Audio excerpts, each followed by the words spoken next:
I stood at my grandmother's funeral podium and told the most beautiful lie of my life. Everyone in that packed funeral home was sobbing by the time I finished talking about her secret acts of kindness, her anonymous donations to struggling families, and the way she supposedly believed in me when no one else did. The truth: Cordelia Hayes was the cruelest woman I'd ever known, and she made my life hell for 28 years. But here's the thing that still keeps me awake at night. After I sat down and watched 200 people file past her casket with tears in their eyes, her lawyer walked up to me with this knowing smirk and said 5 words that changed everything. "You just passed her test."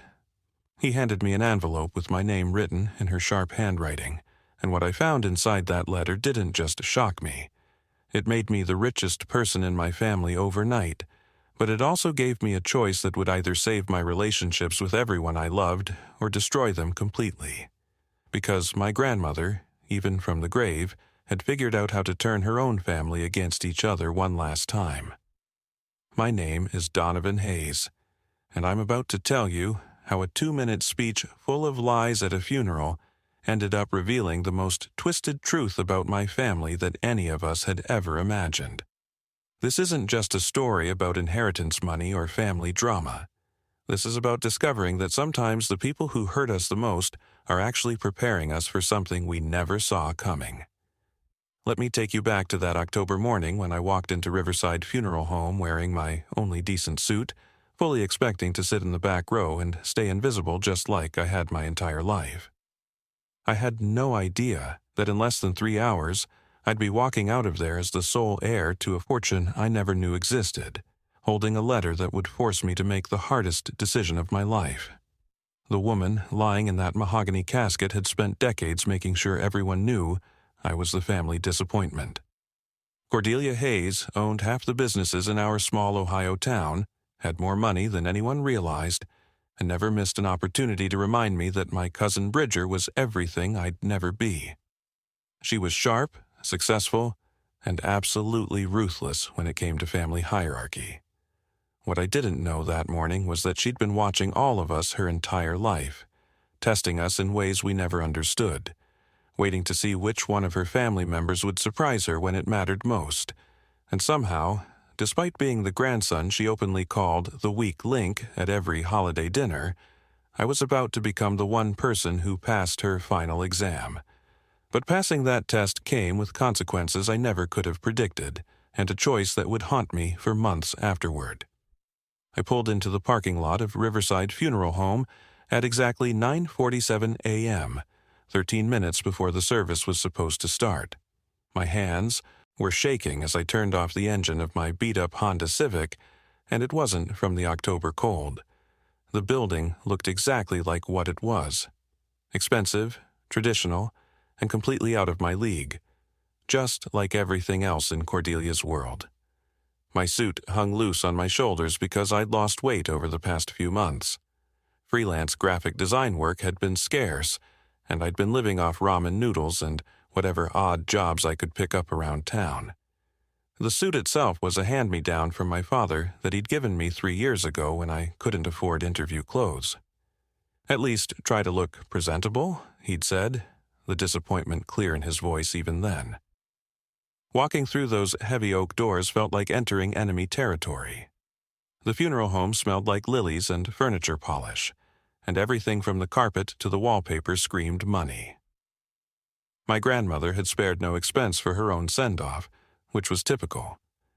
Cordelia Hayes never did anything halfway, especially when it came to making sure people knew exactly how successful she was. The main viewing room was already packed. I recognized most of the faces from around town: the mayor, the bank president, several business owners whose shops Cordelia either owned or had helped finance over the years. These weren't mourners in the traditional sense. They were more like business associates paying their respects to someone who'd held significant power in their community. The conversations I overheard were polite but distant, focused more on her business acumen than any personal warmth. My family was clustered in the front 3 rows, and the dynamics were exactly what I'd expected. My father, Randall, sat rigid in the front pew, his banker's posture perfect even in grief. He'd spent his entire adult life trying to earn his mother's approval and falling just short every single time. Even now, at her funeral, he looked like he was preparing for a performance review. Next to him sat my Aunt Priscilla, Cordelia's only daughter, who'd driven up from Columbus with her designer handbag and that pinched expression she always wore at family gatherings. Priscilla had moved away 15 years ago, claiming she needed space from our small town, but everyone knew she'd left because she couldn't handle living in her mother's shadow. She'd built a successful real estate career 2 hours south, but she still drove back for every holiday, still competed for attention like she was 16 years old. Her son Bridger sat beside her in a perfectly tailored charcoal suit, looking every inch the successful attorney he'd become. At 31, Bridger had everything I didn't: a law degree from Ohio State, a thriving practice in downtown Columbus, a beautiful wife, and twin daughters who were the absolute light of Cordelia's life. He was the golden child, the one she bragged about to her bridge club, the grandson who got framed photos on her mantel while my accomplishments went unmentioned. My sister Raina had saved me a seat toward the back of the family section. At 25, she was the family peacekeeper, the one who tried to smooth over conflicts and find common ground where none existed. She taught 3rd grade at the local elementary school, and somehow managed to maintain relationships with everyone despite the constant tension. When I slid in next to her, she squeezed my hand without saying anything. She knew how hard this was for me. "I wasn't sure you'd come," she whispered as the organist began playing something somber and classical. "I wasn't sure either," I admitted, looking toward the front of the room where Cordelia's casket sat surrounded by elaborate flower arrangements. Even in death, she commanded attention. The truth was, I'd spent 3 days debating whether to attend at all. The last conversation I'd had with my grandmother had ended with her hanging up on me when I'd called asking for help with my rent. That was 3 months ago, and I'd been too proud and too hurt to try reaching out again. She'd made it crystal clear over the years that I was a disappointment. The grandson who'd never amount to anything. The artist playing with crayons while the real adults built careers and made money. "She looks peaceful," Raina said, nodding toward the casket. I didn't respond because peaceful wasn't a word I'd ever associated with Cordelia Hayes. She'd been sharp, demanding, and completely unforgiving when it came to what she saw as weakness or failure. She'd built a small business empire through sheer force of will and had expected everyone around her to meet those same impossible standards. Looking around the room, I realized that for all her success and influence, for all the people who'd shown up to pay their respects, something was missing. There was no warmth in this gathering, no stories being shared about her kindness or humor. People were being respectful, but nobody seemed genuinely heartbroken. It was like attending the funeral of someone everyone knew, but nobody had actually loved. That realization should have made me sad. Instead, it just made me angry. We were all here, dressed in our best clothes, pretending to mourn a woman who'd spent her lifetime making sure we knew we weren't good enough. And in a few minutes, we'd be expected to stand up and share fond memories that most of us didn't actually have. The funeral director, a soft-spoken man in his 60s named Mr. Patterson, stepped up to the small podium beside Cordelia's casket. His voice carried that practiced sympathy that funeral directors perfect over decades of guiding families through their worst days. "We've reached the portion of our service where family and friends are invited to share their memories of Cordelia," he announced, his eyes scanning the packed room. "Who would like to begin?" Silence. Not the respectful pause you might expect while someone gathers courage to speak. This was the heavy, uncomfortable silence of people desperately hoping someone else would volunteer. I watched my father's shoulders tense as he stared down at his folded hands. His jaw was clenched so tight I could see the muscle working beneath his skin. Mr. Patterson waited another moment, then tried again with gentle encouragement. "Perhaps one of Cordelia's children would like to share a special memory." My Aunt Priscilla shifted in her seat and glanced around nervously. She opened her mouth slightly, then closed it again and looked down at her purse. Her hands were gripping the leather strap so tightly her knuckles had gone white. This was the woman who could close million-dollar real estate deals without breaking a sweat, and she couldn't find words for her own mother's funeral. The silence stretched longer. I could hear people in the back rows starting to whisper among themselves. The mayor leaned over to say something to the man next to him. A woman from Cordelia's bridge club was looking around with raised eyebrows, clearly wondering why nobody from the family was stepping forward. Bridger, the golden child who'd never failed to impress Cordelia, sat frozen in his perfectly pressed suit. His wife reached over and touched his arm, giving him an encouraging nod, but he just shook his head slightly and looked away. Even he couldn't summon up something genuine to say about the woman who'd praised him his entire life. Surely someone has a cherished memory to share about Cordelia. Mr. Patterson tried once more, and there was a slight note of desperation creeping into his professional composure.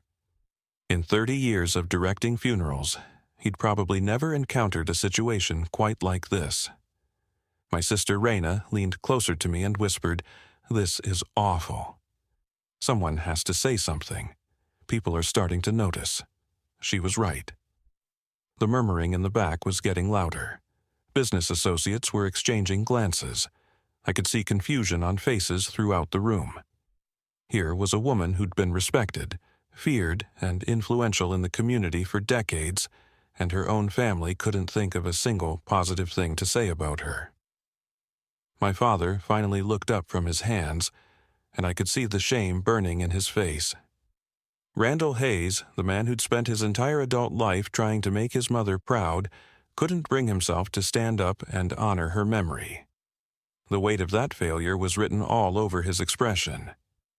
"Dad," Raina whispered urgently, but he just shook his head and looked away. The truth was settling over all of us like a heavy blanket.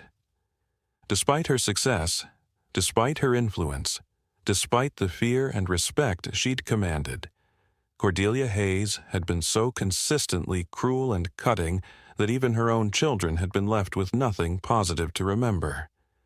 She'd built an empire, but destroyed the relationships that should have mattered most. I thought about the last 28 years of family gatherings where she'd made sure everyone knew their place in her hierarchy. The way she'd compare grandchildren against each other at every opportunity. How she'd dismiss my artwork as playing with crayons, while praising Bridger's legal briefs. The constant reminders that I was the weak link, the disappointment, the one who'd never amount to anything. But I also thought about the Christmas when I was 12 and had drawn her a picture of her house. She'd looked at it for a long moment before setting it aside without a word. Or the time I'd won a regional art competition in high school and called to tell her, only to have her respond with, "That's nice, dear. Did I tell you Bridger made law review?" Every memory I had of her involved some form of criticism, comparison, or outright dismissal. She'd never hugged me, never said she was proud of me, never shown the slightest interest in my dreams or struggles. Even when I'd called her 3 months ago, desperate and behind on rent, she'd listened to my explanation for exactly 30 seconds before saying, "Maybe this will teach you to get a real job," and hanging up. The funeral director was starting to look genuinely distressed. This was his professional reputation on the line, and having a funeral where nobody could find kind words about the deceased was unprecedented. He cleared his throat and was about to try a different approach when something inside me snapped. Maybe it was watching my father's humiliation. Maybe it was seeing 200 people witness our family's complete inability to honor the woman who'd raised us. Maybe it was the realization that this moment would define how people remembered not just Cordelia, but all of us. Whatever it was, I felt myself standing up before I'd consciously made the decision to do so. "I'll speak," I heard myself say, my voice cutting through the uncomfortable silence. Every head in the funeral home turned toward me as I stood up. I could feel the weight of 200 pairs of eyes, and my legs suddenly felt like they might give out beneath me. My father's face went from shame to shock to something that looked almost like panic. Raina grabbed my wrist. "Donovan, what are you doing?" She whispered urgently. I honestly didn't know. All I knew was that I couldn't sit there for another second watching our family's humiliation play out in front of the entire town. Someone had to do something, and apparently that someone was going to be me. "I'll speak about my grandmother," I repeated, louder this time, and started making my way toward the aisle. The walk to the front of that funeral home felt like it took forever. My cheap dress shoes squeaked against the polished floor. I could hear whispers starting up behind me, people probably wondering who this was and why the family disappointment was the one stepping forward when the successful relatives had stayed silent. Bridger watched me pass with an expression I'd never seen before. For the first time in our lives, he looked genuinely confused about what was happening. The golden child who always knew exactly what to do, who'd never met a situation he couldn't handle with confidence and charm, was staring at his failure of a cousin like I'd just announced I was planning to juggle fire. As I reached the podium, Mr. Patterson gave me an encouraging nod and stepped aside.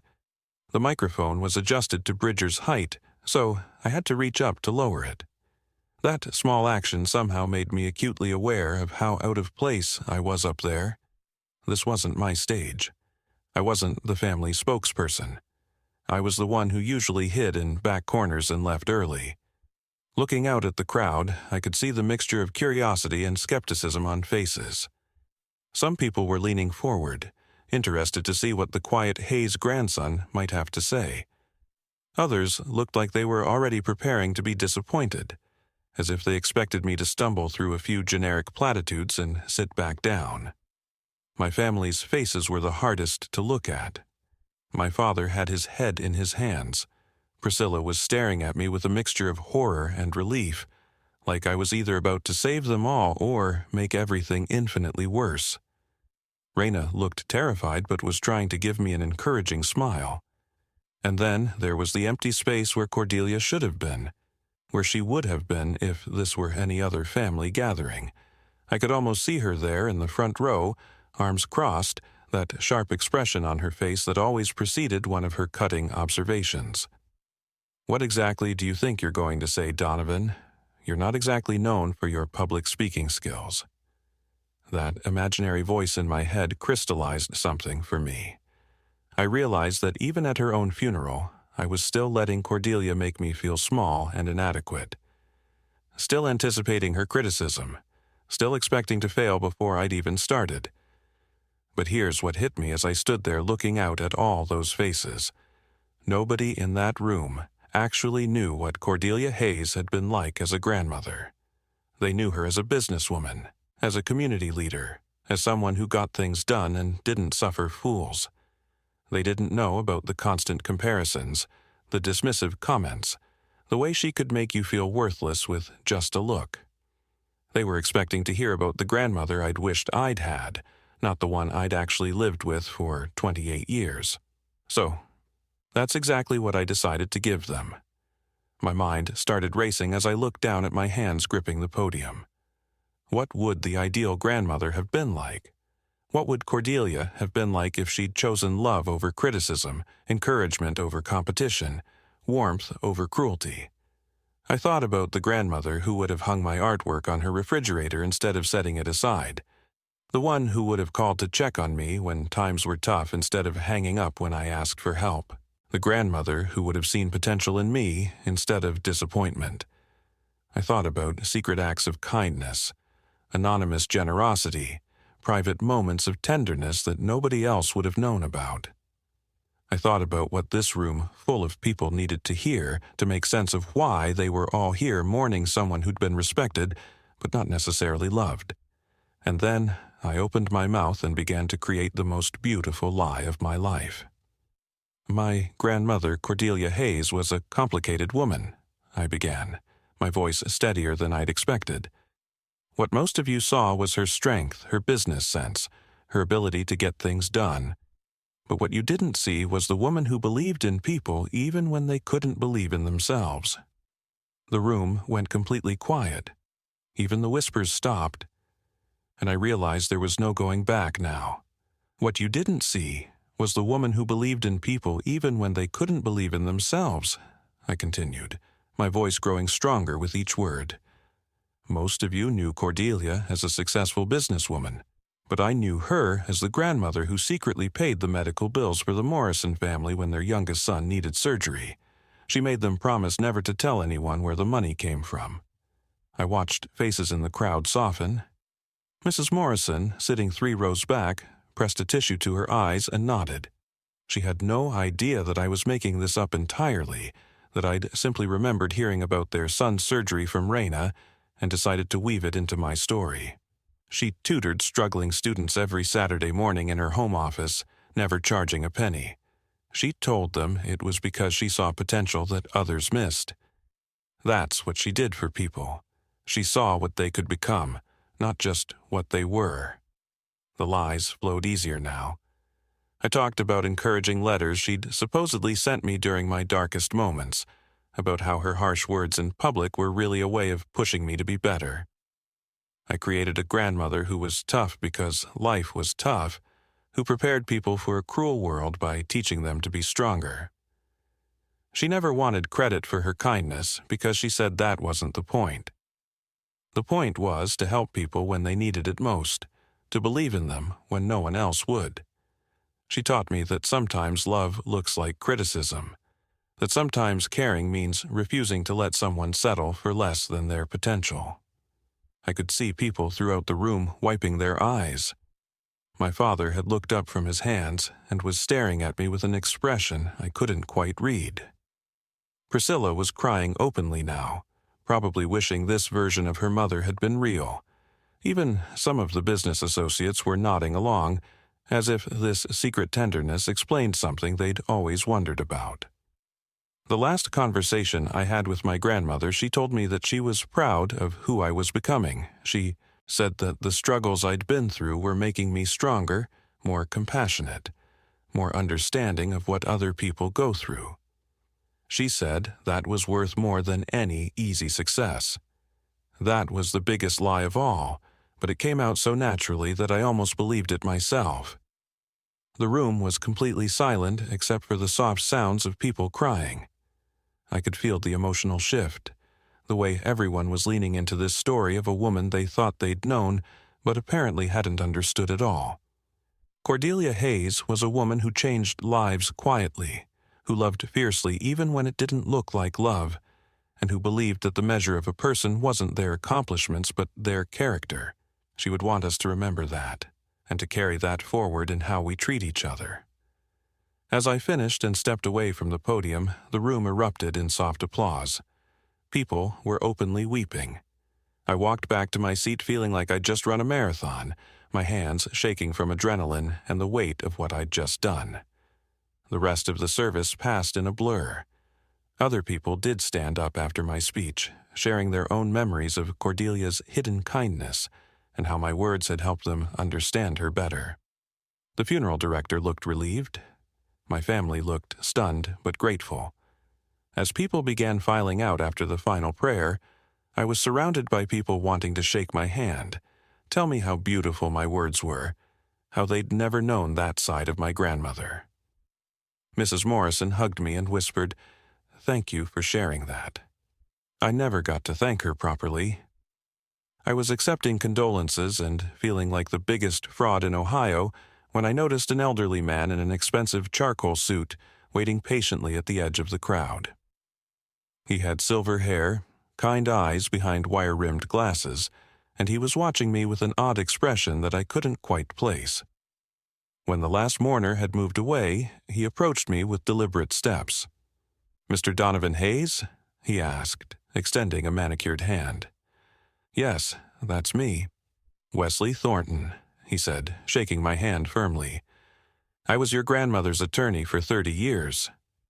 He paused, and that odd expression I'd noticed earlier became clearer. It was a smirk, small but unmistakable. "Congratulations, young man. You just passed her final test." I stared at him, not understanding. "I'm sorry? What?" Wesley reached into his briefcase and pulled out a cream-colored envelope with my name written across it in Cordelia's distinctive handwriting.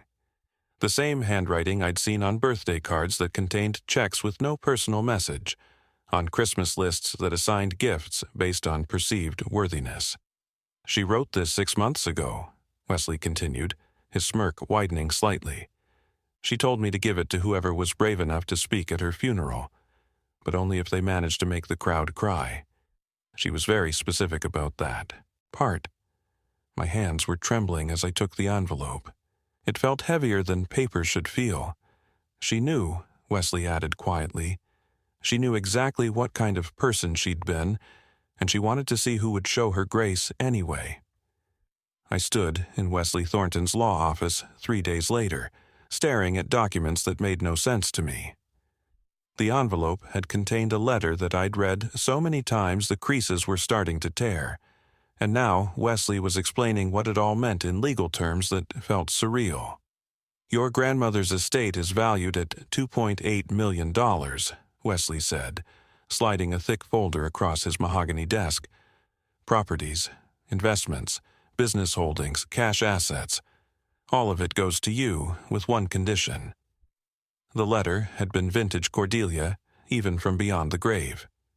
Her handwriting was as sharp and precise as her voice had been in life. "Donovan," it began, "if you're reading this, it means you found the courage to honor family even when family doesn't deserve it. I spent my whole life testing people because I learned early that most folks will disappoint you if you give them the chance. I tested your father, your aunt, your cousin, and yes, I tested you most of all because you reminded me most of myself when I was young and foolish and full of dreams." Wesley cleared his throat, bringing me back to the present. "The condition is quite unusual, but your grandmother was very specific. You have 30 days to decide. Keep the entire inheritance for yourself, or split it equally among all living family members. There's no middle ground, no partial distribution. It's all or nothing." I thought about the past 3 days since the funeral. My phone hadn't stopped ringing. My father, who hadn't called me in 6 months, was suddenly interested in having lunch. Priscilla had driven down from Columbus twice, bringing homemade cookies and asking detailed questions about my relationship with Cordelia. Even Bridger had invited me to dinner at the country club, treating me with a deference I'd never experienced from him before. The letter continued in my memory. "I was harsh with you, because I saw something in you that scared me. You had the same softness I'd had to kill in myself to survive. I thought if I could make you harder, stronger, more like me, you'd be better prepared for how cruel the world can be.